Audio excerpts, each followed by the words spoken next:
15 years ago to the day, 3-year-old Madeleine McCann disappeared from the hotel room in Praia da Luz where her family were holidaying. The next morning, a concerned family friend called into GMTV and the British public heard Madeleine's name for the very first time.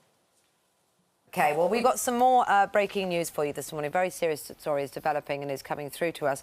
And it's that a 3-year-old British girl has gone missing in Portugal. It's thought that she may have been abducted. Her parents discovered she was missing after returning to their hotel room in the Mark Warner Resort at Praia da Luz in the west of the Algarve. Now, the parents had left the girl and at least one other child asleep in their bedroom while they were elsewhere in the hotel. We can speak now to Jill Rennick, who's a family friend. Good to speak to you this morning. Sorry, in such circumstances as these, what can you tell us about what happened?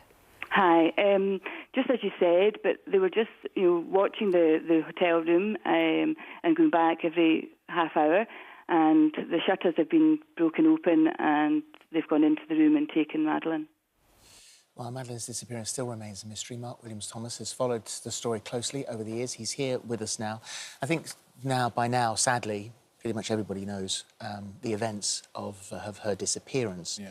How did the proceedings progress over the first few weeks? So 3rd of May 2007, Madeleine disappears, and initially the local police turn up. They do some kind of crime scene preservation, but it's quite limited, and a lot of people are in and out of the apartment. So those initial forensic elements are lost. They then called in the PJ who come from Lisbon into it, and they start a bigger investigation. The biggest problem is for a force like that is that the investigation of a child abduction is very rare. Child abductions are, by their very nature, very rare. And as a result of that, some of the early inquiries that they should have done weren't done. So the whole area wasn't secured. There wasn't a fingertip search taking place. Some of the house-to-house inquiries weren't done. I was on the ground within 72 hours, and it was really obvious that the police were really struggling. Their initial focus was child abduction by a stranger. But what they failed to do is to look at those people who are most likely to be involved, which is those people who know Madeleine, connected members of the family or associated people who were there at the time. And because they failed to do that, they did the hardest bit first of all, and then they went completely where they should have started after that. And that caused a huge problem and lost a lot of evidence. Well, that's right, because the sort of weeks after the disappearance, and then that turns into a month and there's no suspects. And then the police started to look at Kate and Gerry McCann themselves. Absolutely. And what they should have done is looked at them straight away, along with the Tapas group and anybody else who was connected to the Mark Warner Resort. Those were your key people. And what we call it in policing terms is clearing the ground from underneath your feet. It's looking at those people who are most likely. Because stranger abductions are incredibly rare. We look at it in the cases in the UK, and they all come to mind straight away. Sarah Payne, Jeanette Tate, those are the cases we know about because they are incredibly rare. And because you're looking at someone who is an absolute opportunistic, just simply turns up on the occasion. Sadly, 15 years on, we're no further forward. Millions of pounds have been spent by this. The Home Office asked the Metropolitan Police to take on an investigation, Operation Grange. That's finally now coming to an end because the finances have run out. We've got the Portuguese, the PJ, who have continued to look at this, but have really made very little progress right from day one. We've had 2 lots of aguidos in this.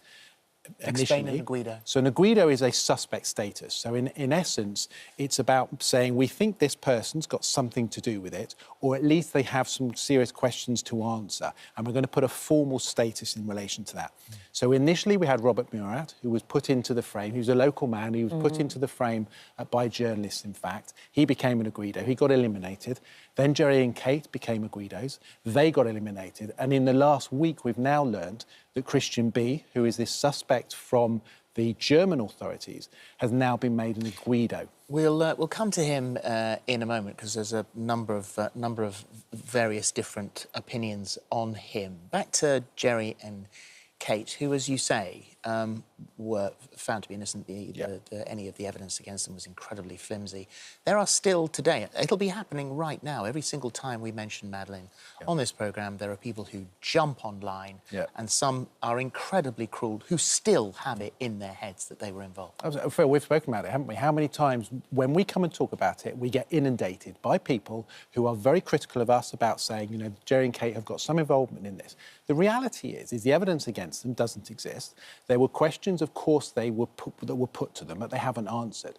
But you have to put it into a context that these are people who are finding themselves in a situation that nobody else would ever want to be in. Their whole behaviour changes. There's no normal way to behave when your child goes missing. You're dealing with adrenaline, you're dealing with all the issues around that, and the world's media as well. So you put that into a context. There's no normal way to behave. They were under immense pressure. They didn't want to answer this question because they really didn't know where this was going. Were they going to be put under the frame by the Portuguese, and were they going to be prosecuted in relation to that? And, of course, that's why they ended up needing to get out of the country. They've been very clearly exonerated by the police over in Portugal and saying they've got nothing to do with this. The sad reality is the large majorities of the members of the public who are utterly supportive of Gerry and Kate. The reality is that, yes, they left Madeleine in the apartment. I've been very outspoken about that. They shouldn't have done that. They shouldn't have done that. They have to live with the consequences of that. Which is hard but the enough. reality is that it wasn't them as a result. You know, Madeleine ended up being taken, and it could have happened at any stage. Let's go back to Christian then now, because why is he in the frame for this? Why is he a suspect? So Christian B was put in the frame approximately 2 years ago by the German prosecutor. Now, he is a German national, and the German prosecutor says, and rightly so, is that any offence committed by a German national in a foreign country can be prosecuted. They've looked at it, and because a telephone number has been really significantly pulled up in terms of the data that was found outside Madeleine's apartment, they have then looked at that and said, well, that belongs to Christian B. Which places him there? Which places him there. Now, that's the story, that's the narrative that's come from the German prosecutor, is that on the night of Madeleine's disappearance, Christian B was using a telephone outside the apartment, talking to another number, and that makes him connected. There is a massive problem with this, because as a result of my investigation, I can tell you very clearly that neither can they place him using that phone outside the apartment on the evening. Nobody places him there, but it gets worse than that. They can't even place him using that phone in the days and the weeks prior to that. And nobody other than one person has come forward and said that he had access and was using that phone. If you or I, there's a telephone number put out into the public domain, we'd obviously use that telephone number. You'd expect lots of people to come forward and say, yeah, that telephone number belongs to Holly. I've spoken to her numerous times on that. They've got one person who's come forward and said that. So the Mirror have got a sort of different slant on this today. He claims that he was having sex with a woman in his camper van miles away at the time Madeleine vanished. Bruckner said that they were stopped and photographed at a police roadblock the following day on the way to Faro Airport. He claimed the woman was arrested at the airport for carrying a pepper spray. However, the Mirror claims to have uncovered the arrest report, which shows that the woman was detained on May the 10th. That's a week after Madeleine vanished. And the paper also revealed that she has been interviewed by German investigators who concluded that she cannot provide Bruckner with an alibi for May the 3rd. So what we know is that she was stopped at the airport on the 10th of May. We've got that record. He was seeing her for that week over the period of the 3rd of May up to the 10th. She was going home at the 10th.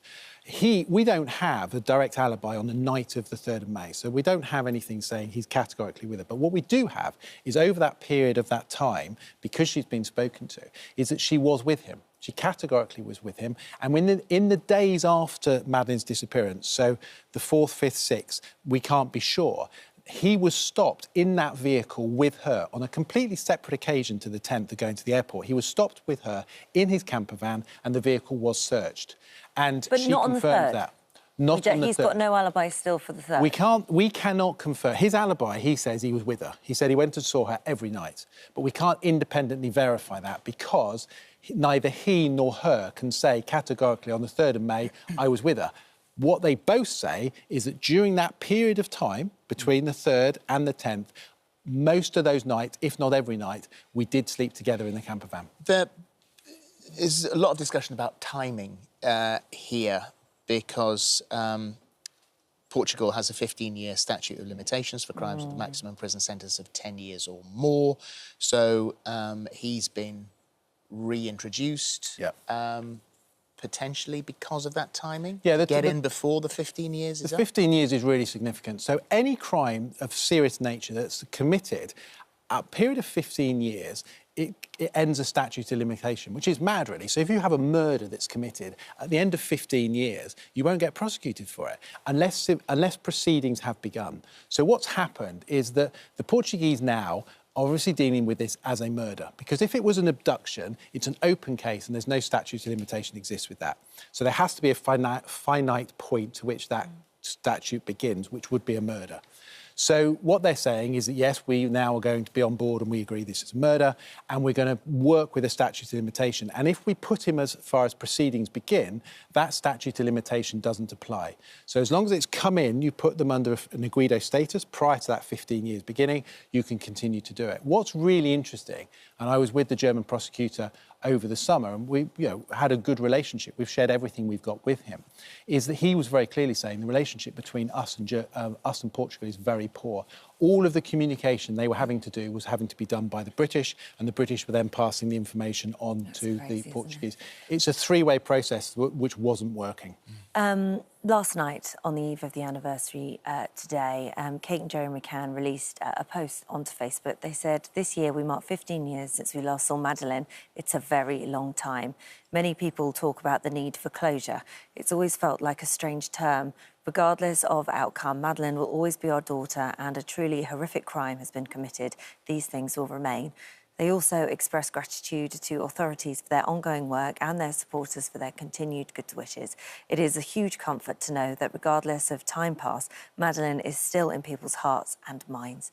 Thank you, is what they said. Well, our thoughts are with them. I suppose, and obviously any parent faced with a horror like this is going to have hope, and hope that one day, by some sort of miracle, she'll be found safe and well. Yeah. I mean, Jerry and Kate are living their life through the worlds of other people's eyes, aren't they? I mean, to have a child who goes missing and to the worldwide to recognise that, their grief is their grief, but everybody else is involved in that as well, so that it's really more complicated. I think the problem, of course, for Jerry and Kate, and for any parent that loses a child, where they don't know what the outcome is, i.e. a child hasn't been found, they live in hope. Of course they live in hope, because if they give up hope, then what hope is there? So they have to remain that hope. They are realistic that they realise as time goes on, and we're now 15 years, the likelihood of Madeleine being found is almost zero, if not, it is zero, because evidentially-wise, there isn't a single case across the world where a child has gone missing at age 3 in the circumstances like this and never turned up. You look at all the proof of life inquiries, which is what we do from a murder investigation to establish whether or not someone is dead. All of those proof of life inquiries show that there is no existence after the period of time of the 3rd of May. There is no track record in any way at all. And evidentially-wise, from an abduction point of view and child murders, evidence tells us that the likelihood is that she would have been killed within 72 hours of her disappearance. That's a horrifying That thought. really is. Have hope. Madeleine McCann, the case against Christian B is next Wednesday at 9 on Channel 5. Thank you. Thank you. Thank you very much.